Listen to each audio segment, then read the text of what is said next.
right, welcome to the first episode of our newly rebranded podcast, ChiroCast. I'm Dr. Stephanie Brown, and I'm thrilled to be one of your new hosts. And I'm Danielle. I'm excited to join Stephanie as your co-host for this exciting journey. Yeah, we're really excited to introduce you to ChiroCast with a brand new name, a fresh look, and refreshed format. Our goal is to bring you engaging conversation in and about the chiropractic profession, covering the latest trends, challenges, and insights. That's right. We'll be diving into hot topics, featuring in-depth interviews with industry leaders, and sharing practical tips to enhance your practice. Plus, we're introducing a new segment where we read and respond to your emails. We love hearing from you, so send your questions and comments to ChiroCast@ChiroTouch.com. We also want to let you know that all of our previous episodes are still available for you to enjoy.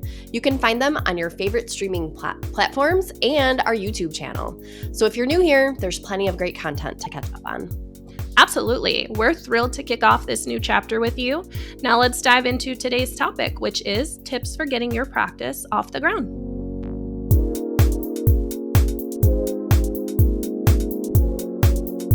Hello, everyone. Danielle, how are you? Good. How are you? Excited to be here. Yeah, thanks for joining. So I am, to our audience, this is Dr. Stephanie Brown, and I am with the ChiroTouch onboarding team. And this is Danielle, if you'd like to introduce yourself. Yeah, I am new to the team. I am leading the strategic partnerships here at ChiroTouch. So I am excited for our topic today. Awesome. So just a little bit more about me. I did practice for 15 years full time, and I came to ChiroTouch towards the end of 2022, and I am the manager for our onboarding team. So both of our server-based and the cloud-based versions. And I run a lot of our webinars, and doing this too, apparently. So lots of fun. We're happy to have you, Danielle. I'm really excited for the work you're going to do and the people that you'll get to meet. And I'm really excited about this podcast. I think this is something we've wanted to fire back up for a while. And with what I do, for sure, talking with offices pretty much all day, we encounter a lot of topics that I know people have challenges with. And one of those, which I thought would be a good topic to start with for today, would be this will help multiple people, but it really came to mind with me when we are interacting with brand new doctors. So we affectionately are our baby doctors. They're not really babies, but they're just getting out there in the world, and they really need to basically figure out what they're doing. Likewise, we encounter a lot of providers too that maybe took some time off from practice, or maybe they've been an associate in an office for a while and they want to go off on their own. And there's other occasions where my personal favorite, I love actually when doctors retire and then want to start practice again. Or, they just relocate and have to kind of start over, and maybe they practiced for a long time and just don't remember where to start. So a lot of that is going to interact with how you might have to set up your software system and different decisions you have to make. So I thought it would be neat to kind of go through some of the stuff that they might need to know to help them out so that they can sort of get set up for success here.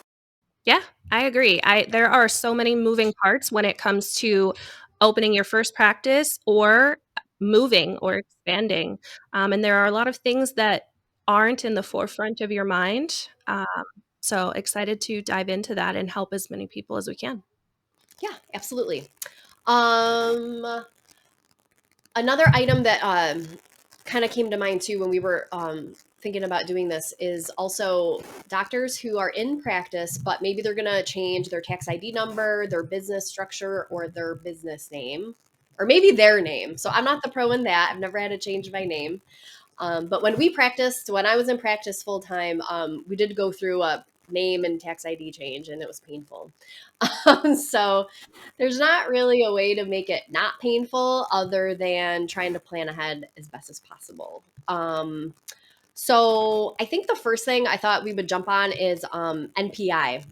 Yeah. So when I was in school, they made us get our personal NPIs when we were in school still. And I'm guessing it's because we needed it for clinic, maybe. I'm not sure. But we had to register and set ourselves up as students. Essentially, I think that was the option. So that's all well and good, but once you get out of school, you already have that personal NPI if you already signed up for it. So it's a really good idea to get back to that NPI website to update your profile, because then you need to tell it, you've graduated and you're a doctor now, and you need to get that updated. Yeah. Um, if there is someone who maybe never made a personal NPI, then of course they would just go to that same website and start from scratch. Um, but yeah, I don't know if you have any experience with that or not. So I've actually dealt with a handful of newer and seasoned docs that weren't familiar with the nomenclature NPI, much less where to go to apply for one, which was a little scary because they had been 15 years in practice and I wasn't quite sure how billing was going without an NPI. But there are a lot of folks out there that either don't know what an NPI is, or if they do, they're not sure where to go, why it's important, and why they need to keep up and maintain their NPI over the years.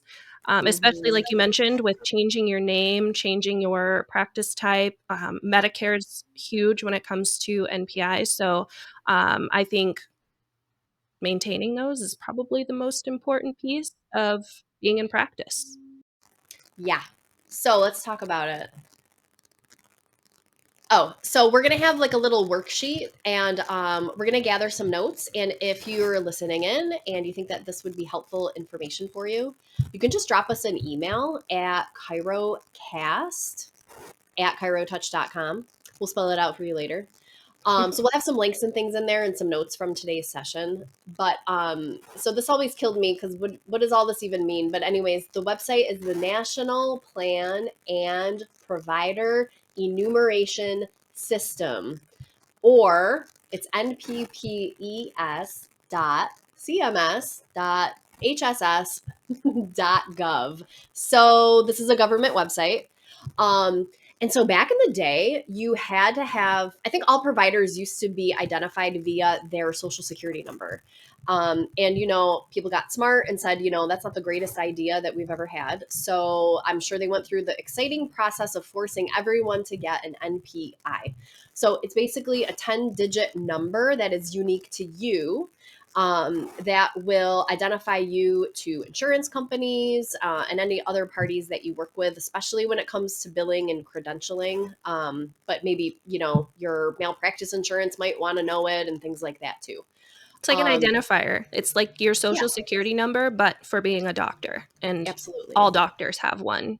Anybody that's licensed to practice anything will have an NPI.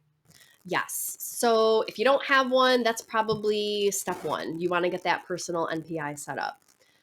On the same note, your facility, if you are opening brick and mortar structure, is going to also likely need a group NPI. So there's various reasons as to why you might not need one, but let's just pretend for the moment that you do.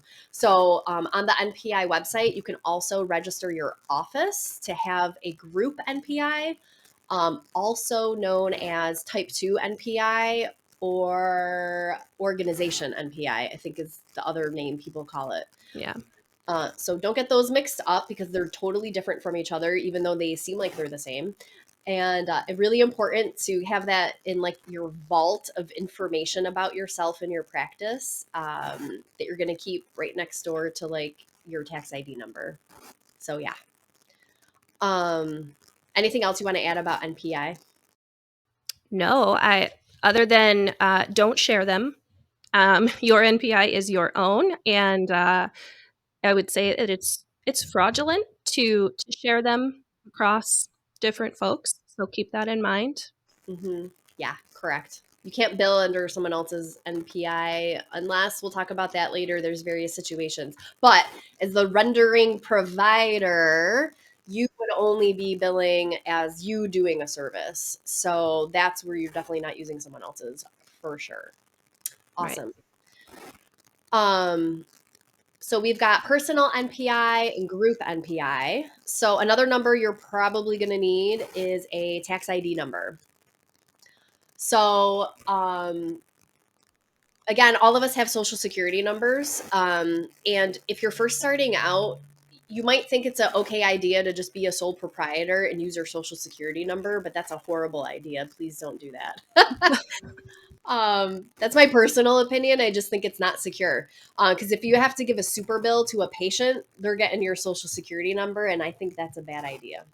Yeah. Um, And if you want to expand or add employees later on, it's not fun to transition everything over and change everything in the practice. yeah, absolutely correct. And so actually, let's rewind for a second. I think maybe if you're opening new, a next best thing to have organized is actually going to be maybe a relationship with a business attorney and an accountant. Yep. So, yeah, business attorney in your state. So please, I see this all the time. Don't go on Facebook and ask your friends, does someone have a good example of a contractor? Can someone read my commercial lease? Don't do that. Please find a lawyer in your state, in your area, who can help you with that. No legal Zoom, no rocket lawyer. Yeah. Probably not the best idea. Yeah, in my experience, maybe a place to start might be like if you know a real estate agent locally, they would have good contacts to help you find a real estate attorney that deals with commercial business leases. If you don't want to just cold turkey it, and like I was going to say open the phone book, but I don't know how many people have those anymore. Um, but yeah, getting a reference for a business attorney is a good idea if you know somebody in your area, but try to find someone near you that you can meet with, talk with, and at the very least, somebody licensed in your state to advise you on those things, not the, law university of Facebook. Right. Or state Facebook's associations, I'd say use them as a resource. Reach out, network. Networking is never a bad thing, especially in chiropractic. yeah, yeah. State association is a great place to check too, for sure. So get a business attorney because they'll be able to advise you on all those things like leases, occupancy, like just stuff like that. And then hand in hand, get an accountant. I mean, you've got to, and that's someone you're going to have a relationship with for hopefully a very long time. Certainly, you don't know what you don't know in the beginning when you don't know it. So maybe you switch some way down the line, but getting an accountant with an accountant who has experience helping people start businesses, especially that doesn't mind collaborating maybe with your business attorney to help you figure out what the best structure is going to be for your business is really important. Yeah. A Um, roadmap, really. You really need a roadmap for yep, your business. Whether you are going to go into a brick and mortar or start off as an associate, having a plan in place for when the time comes is going to be crucial. yep, absolutely. Um, and I want to harp on all this because as I stated before, when I was in full-time practice, the owner was a sole proprietor for the first, I don't know, he was probably like that for too long. But at least for the first 5 or 6 years that I was with him. And then partway through that, he decided to switch his business structure, which required him to change his tax ID number and he changed his business name. And it is a lot Ooh. of work. So if you just want to get off the ground and you rush it, you're going to have to redo everything if you end up changing your business structure. So it's really a great idea to plan ahead, figure out if you're going to be a sole proprietor with a tax ID number, or are you going to be an LLC? Here in New York State, we'd have to be a PLLC. So I also would want to work with a lawyer to make sure that I didn't waste my time filling out the wrong paperwork because you got to fill out the right paperwork. Um, or maybe in your state, you're going to be a corporation, whatever those different designations are, they vary by state. And you really want to make sure that you pick out the one that's going to be the best for you in the beginning if you can. Yeah. So And winging those, it is not a good idea? no, no. This is not like I'm going to the grocery store without a shopping list. Like, that's like I do that every Sunday. You don't want to do that with your practice. You want a list for sure. Agreed. I've Um, I've helped many of practices with the transition over, but also having to clean up a mess because they bought a practice from someone and it was their first time, and it's almost the same as starting over, really, but you're inheriting potential messes, and there were questions that weren't asked initially. So I think having an attorney from the jump is probably going to be a great idea no matter what. Yeah, absolutely. Okay, so make sure you have an attorney and an accountant who can properly advise you. They're going to work together to make sure that you set up the right business structure, and then you will get your tax ID number. Getting your tax ID number, let's talk about that. It's free. You don't have to pay money to get a tax ID number, also known as EIN, which is, I think it's employee identification number. Yeah.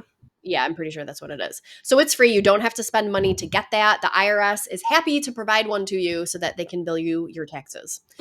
But I Again, wouldn't go out and just go online and go get one, because like you mentioned, you have to know what type of business you are before you start that process. So if you show up to an attorney's office and say, hey, here's my tax ID, but you've signed up for a sole proprietorship, you now have a lot of work on your hands.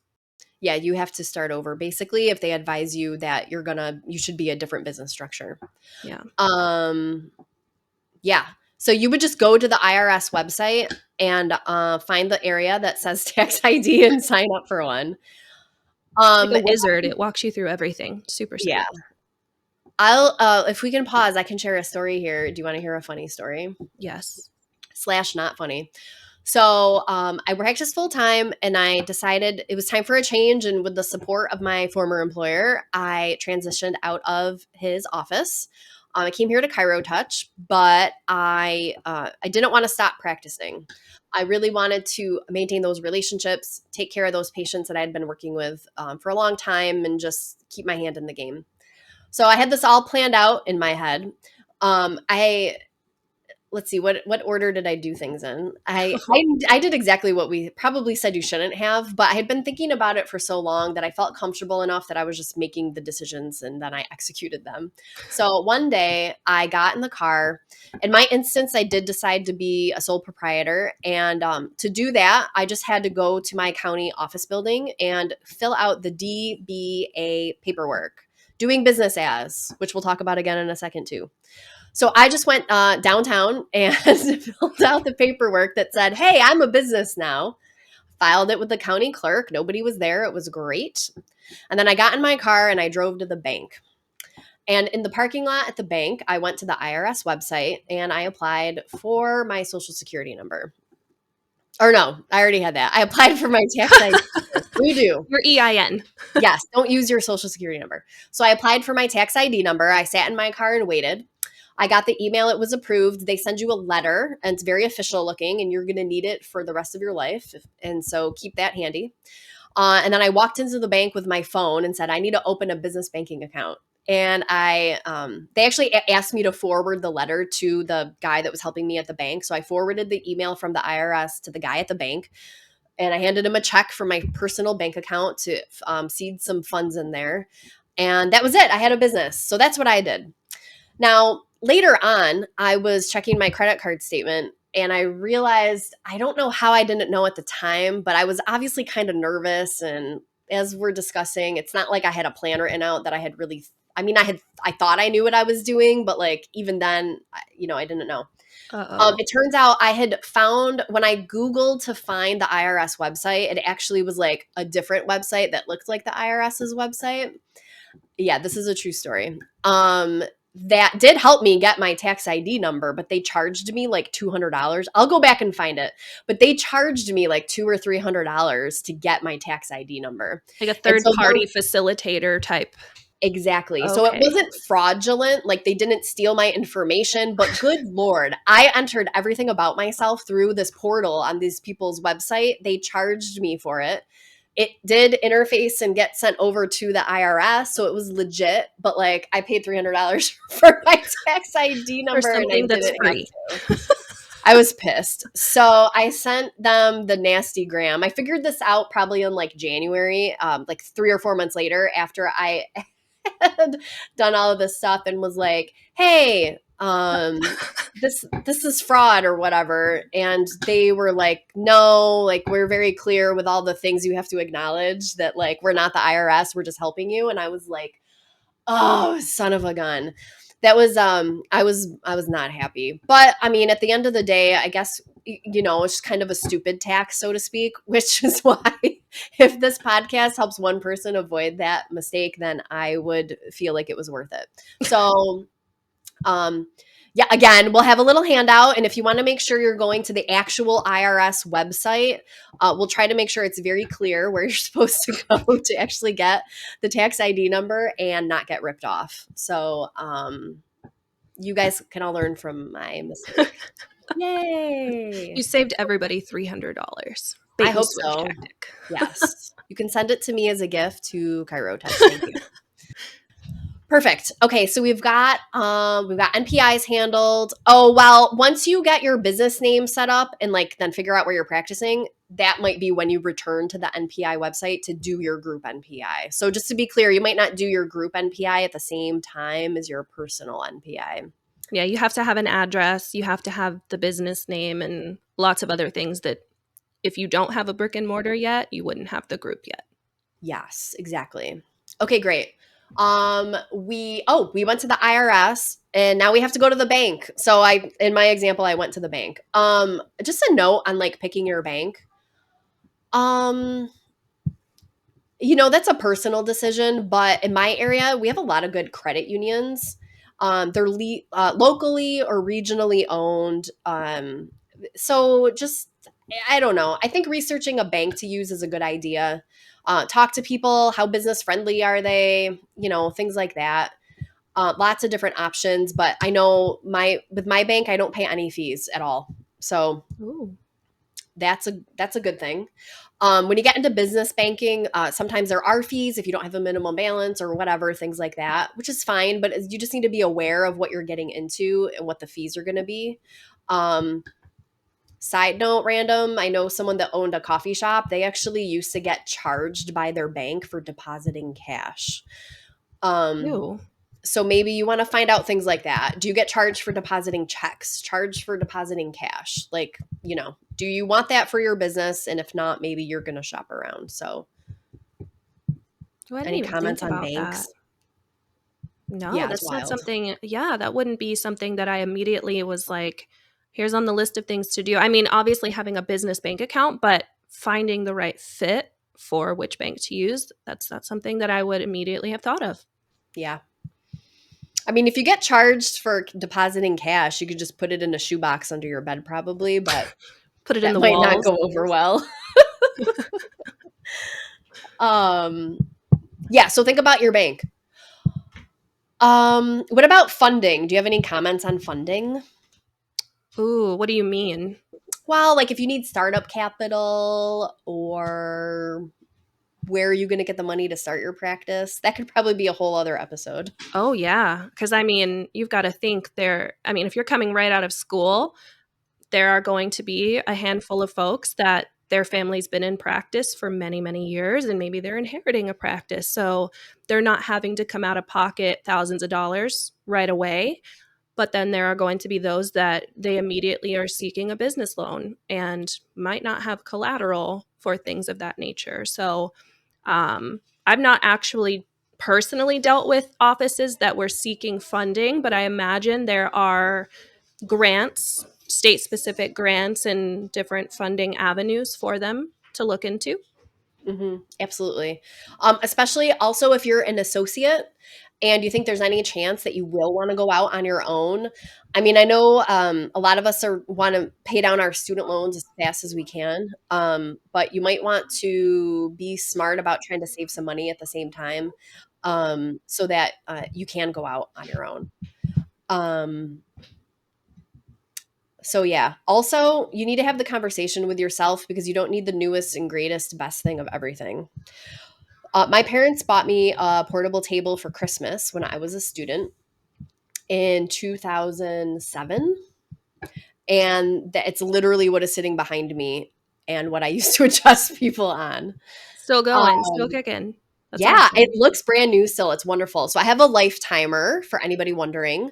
I think they make great tables. I've been very happy with it. It's sturdy, it's comfortable. I don't know what the weight limit is, but I am positive that I've challenged it with some of my patients. It has a drop piece. Hashtag beast of a Chiro. Yeah, good times. What else? It's done great. They also, by the way, they're not sponsoring us, so this is just like letting everyone know my experience. But I've had a great experience with that table. I like it a lot. It's been awesome. I mean, when I went to Parker earlier this year, I 100% was looking at tables, and the table I would want is probably like 15 grand, but at the end of the day, I don't really need it right now or at all. It's more of a want, not a need. And so I think, especially when you're starting out, you've got to be really reasonable about what you're starting with. And there are plenty of people that run busy, productive, and profitable practices that have a lifetimer table from 20 years ago, maybe. So you do need equipment, but there's a great group actually on social media on Facebook that is like used chiropractic equipment for sale. I mean, there's stuff getting posted constantly. Tables, therapy equipment, waiting room chairs. Sometimes it's local, and you'd have to look for something near you. But sometimes people are shipping things. I actually got something from there, an ultrasound and stim machine. Um, and so, which was funny, by the way. I mean, I hadn't done ultrasound on someone in like 10, 12 years or something. And it's funny, I was sitting there and I was like, this is why I haven't done this in a long time. It's just so boring. But anyways, moving on. So yeah, there's great opportunities to get used equipment. Locally for me too, like I'm in a couple of groups on Facebook that are local to my area. And every so often somebody is posting that they need something or that they're looking to buy something. And sometimes you can find it in your area too. So those are all avenues maybe to find equipment for your office. And to get the funding in place. I feel like when you're first starting out, going by slow and steady, like pacing yourself, is going to be important. You never want to start off your venture with not only student loans, but also massive amounts of debt when you aren't quite sure what everything looks like yet, which again goes back to having an accountant that can kind of give you an idea of how you should start and what you should be investing in initially. Because, I mean, in my head, as a chiropractor, really all you need to open your doors, and I say this, but it's a table, right? Oh, You I need thought your you were going to say our hands hands. at a table, your hands at a table. And I mean, not even a table. I mean, I've been adjusted without tables. So, but then, I mean, I know to have a business, you've got to have, permits and things like that. But I mean, bare minimum, you just need your hands, Yeah, but to be absolutely. smart about it. Because Mhm. like you said, you don't need the most new equipment. You don't need, thousands and thousands of dollars worth of equipment just to start with. I would say that could be a goal. Um, and finding a mentor could also be beneficial to help you walk through what those avenues look like initially. Mhm. Also, I would say if you're just first starting out, especially, you don't need to go big. So you do not need a giant office. You don't need a lot of space. I know that I practice part time, but I don't know how big this room is, but it's not big. This is all I have. I have one room, and it's perfectly profitable. It serves my needs, and it's great. So, yeah, I mean, you don't need a lot of space. Sometimes I think it's easy to get lulled into this idea of like, well, my business is gonna grow and I want to grow into something.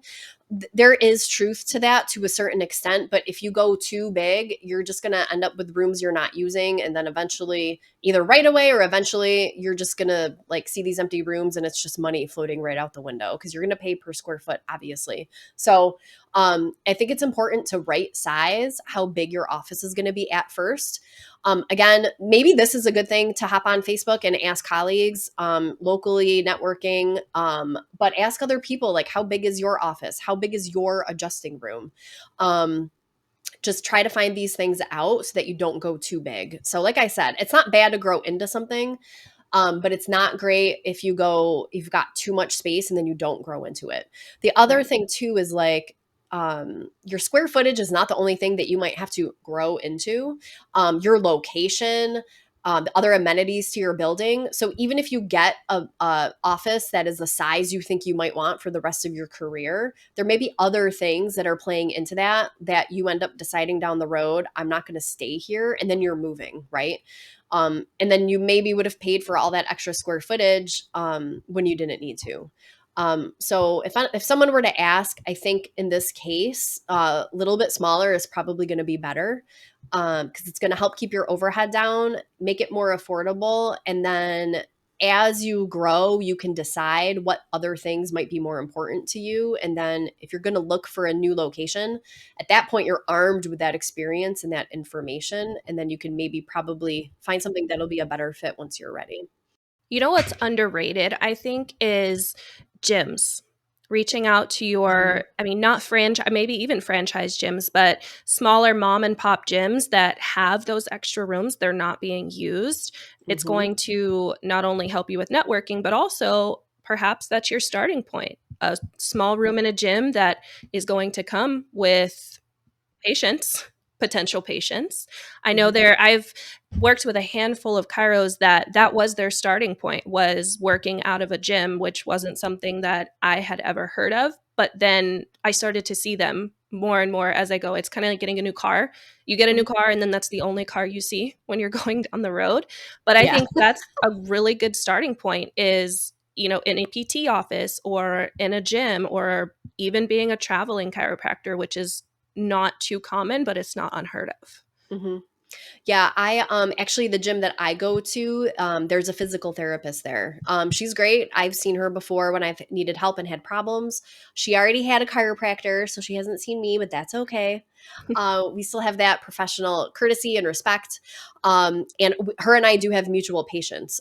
So some of my people will come in to see me and they're like, I saw Kelsey last week, blah, blah, blah. And I'm like, okay, great. What did she say? And moving on. So, that's not me. Like, I'm not in the gym obviously. Right. But Kelsey is, and she actually is in, she's got more than one location. She's kind of on opposite sides of our county. So she's been able to leverage that by renting existing space that other business owners had already started that were looking for people to help fill their empty space because maybe they thought too big and have an extra room. So that's a really good point too. Great way to start out. One thing we didn't touch on yet is naming your Hmm. business. And I, yeah,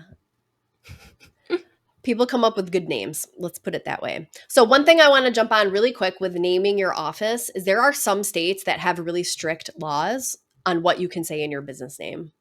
Do not have this dream about, Dr. Joe's super duper best chiropractor office ever. Because it's very likely that there's not a state in this country that is going to let you name your office that. There's a lot of laws governing, you can't claim superiority or like things like that. Some states will say you have to have the word chiropractic in it. Others are more lenient and it won't matter. So before you really get your heart set on something, Joe's super duper perfect practice or whatever it was, get a feel for where you want to go and start looking up what the laws might be because you might be limited in what you can choose from. So, like, not the crack house. Probably not a good idea. Don't say that, Danielle, because we're going to have to go find out if somebody's office is named that. It's got to be a DBA somewhere. I would not put it past us. Let's just put it that way. By us, I mean chiropractors. Yeah, that would be hilarious. That's interesting, though. Well, let's talk about that, right? Like, what would you picture that office being like? What do you think they do there? If I had, if I was doing a Google search and I was like, I need a chiropractor near me, and the first thing that popped up is the crack house, I'm going there because it's funny and it's a play on words. And then hopefully it is a chiropractor that I'm showing up to. Well, I hope you visit their website first to see. That, see, there's that.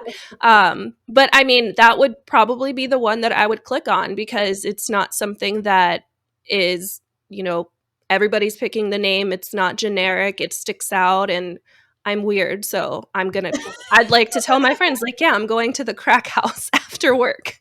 That's really funny.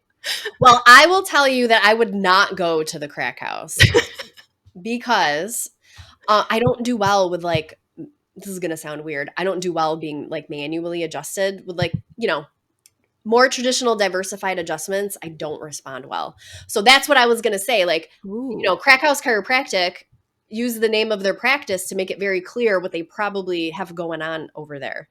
Um, and so, but that's good because someone who might not want that type of service, or they just know they don't like it, or they don't respond well to it, or they want to bring their baby to get adjusted and they don't think the crack house is the right place for babies' first adjustments. Right.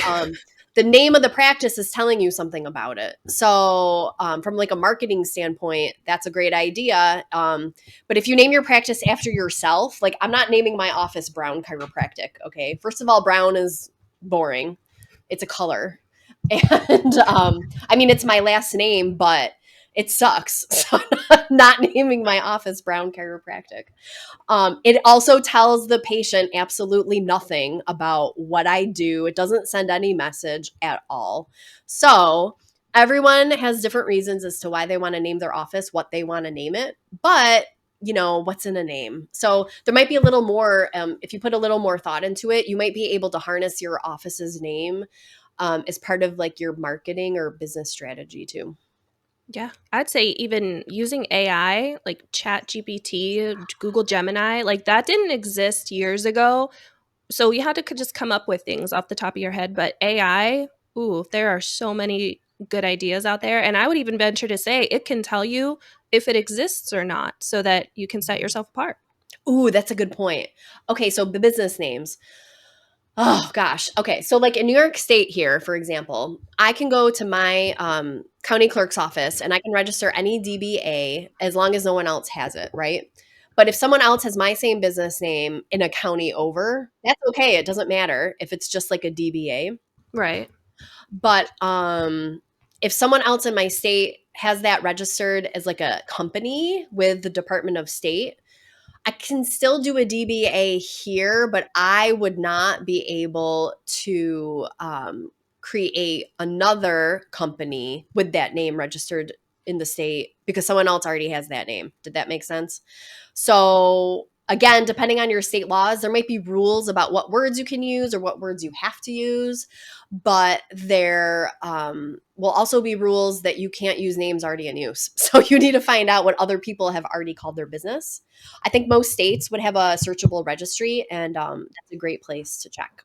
Yeah. I would say even before you get to the tax ID part, you want to make sure that what you're registering doesn't exist. Because I want to say the IRS, it'll flag you and say, nope, you can't move forward. This already exists. And instead of doing that and getting a headache, you want to make sure it doesn't exist already Yeah. and go through names with colleagues and figure out if that's what you want to stick with, at least for the first couple years. Because I want to say, if you wanted to change it down the road, you can. It's not going to be fun, but it's doable. Yeah. One note about that. Oh shoot. I just lost it. It left me. About the name, tax Names. ID, IRS. Oh yeah, that. Okay. So some people will go, you'll set this up with your attorney first, but maybe you're naming your business Dr. Stephanie's House of Chiropractic. And that's what I'm registering with the IRS for my PLLC here in New York State. I should go take that right now so no one else does. Um, but then, depending again on your state and your structure, you may be able to go to your county clerk's office and register a DBA. So maybe my sign doesn't say Dr. Stephanie's House of Chiropractic, but it's just going to say House of Chiropractic because that's my DBA. So again, though, they have rules about that too in your area. So you might be able to set up your business and then operate under a business name that you've registered in your area. But again, you got to check all the things. Oh, yeah. I forgot about that piece. You've got like your legal business name, but then what you're allowed to operate as, like with your signs and your advertising, could Mhm. get you in trouble if you don't do your research. Yes, most definitely. Okay, let's assume we got all those things handled and now you're ready to open, but okay, first of all, here's the thing. If somebody's just asking, should I take insurance? That's a really personal decision to make. If I had to do it over again, I wouldn't.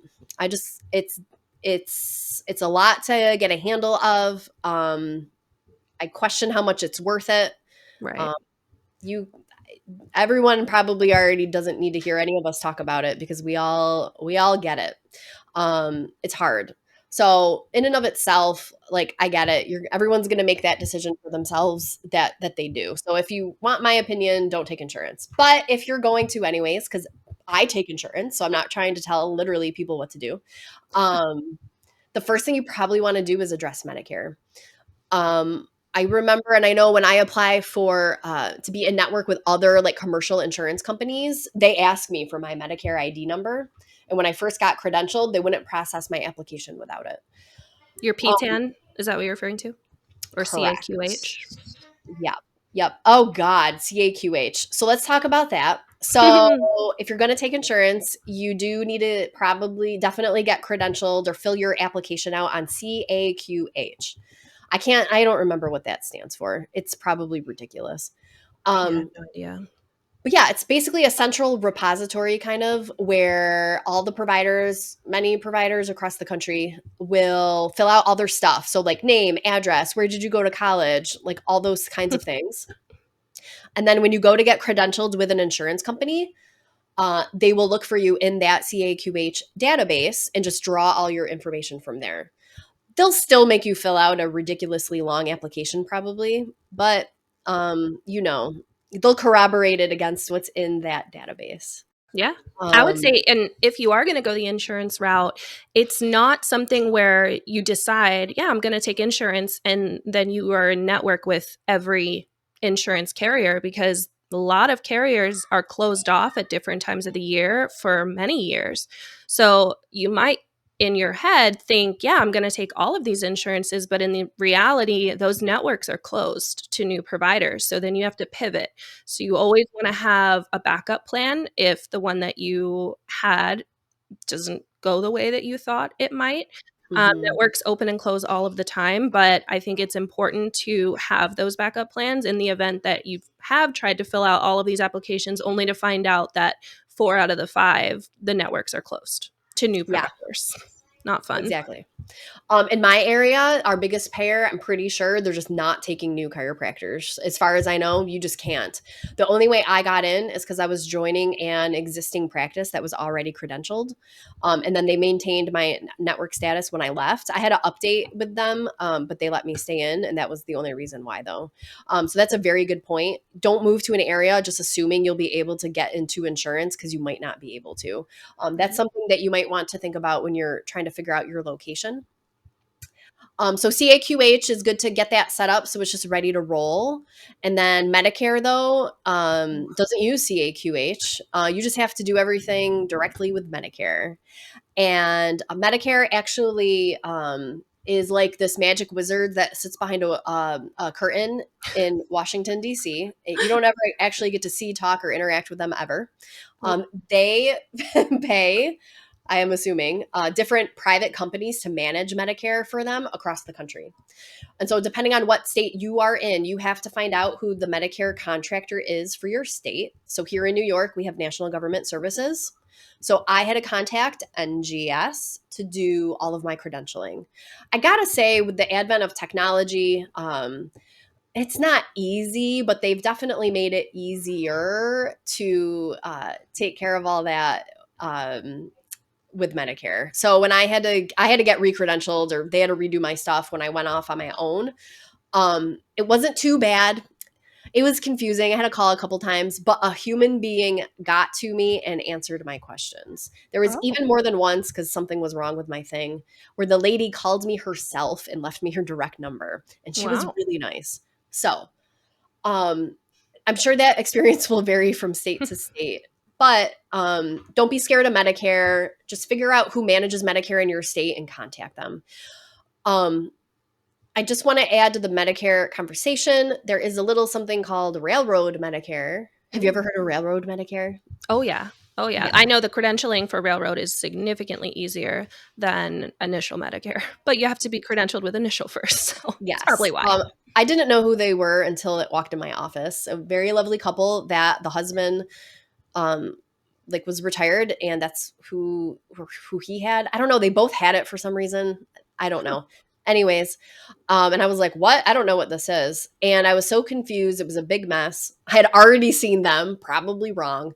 Mm. Um, and but they were actually kind of helpful because you have to get credentialed with Medicare first, and then you will reach out to Railroad Medicare to get set up with them.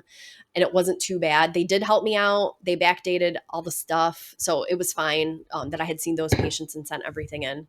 Oh, love that. Um, Yeah, because but I it want to is say, like, in order for you to get credentialed, you have to have a date of service for a patient to even start that application. oh Like, you yeah, I can't don't just, even remember that. So yeah, apparently they know. Everyone has no clue who they are and are trying to figure it out after the fact. true. So apparently they've tried to accommodate us, so that's good. But I just want to throw that out there because I mean I'd been in practice like 12 or 13 years, and I was like, what do you mean Railroad Medicare? It'll say Railroad Medicare on their card, and then you're gonna be like, oh God, not this.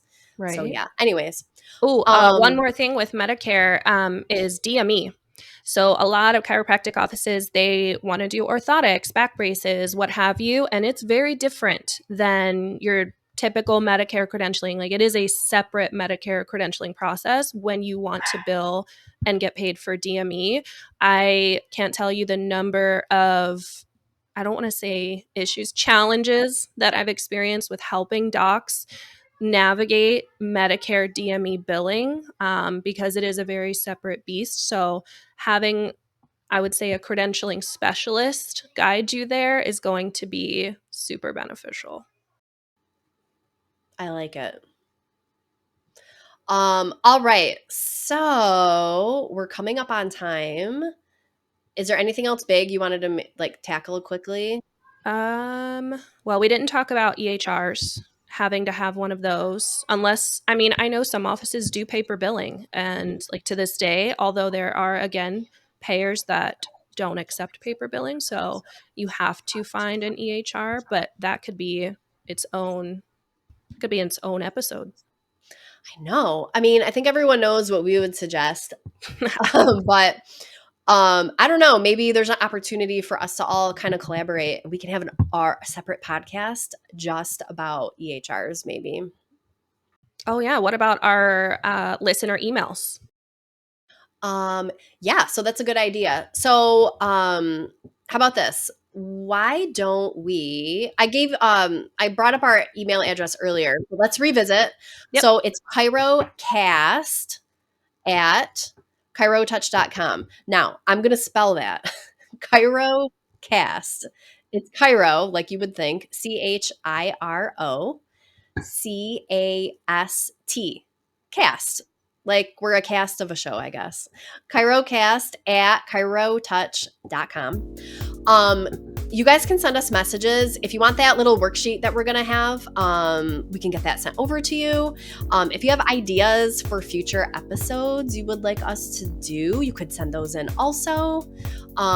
If you have questions, we're gonna like read all those emails, and we're gonna try to address your questions if you send any into us. So send us some questions. Thank you for joining us on this episode of ChiroCast, Insights for Modern Chiropractors, brought to you by ChiroTouch, hosted by Dr. Stephanie Brown and Danielle Javines, produced by Debbie Brooks, editing from Matthew Dodge, and title animation by Eric Madden. Our theme song, House 5, is from Scott W. Brooks. If you enjoyed today's show, don't forget to like, link, and subscribe. We appreciate your support, and we'll catch you next time.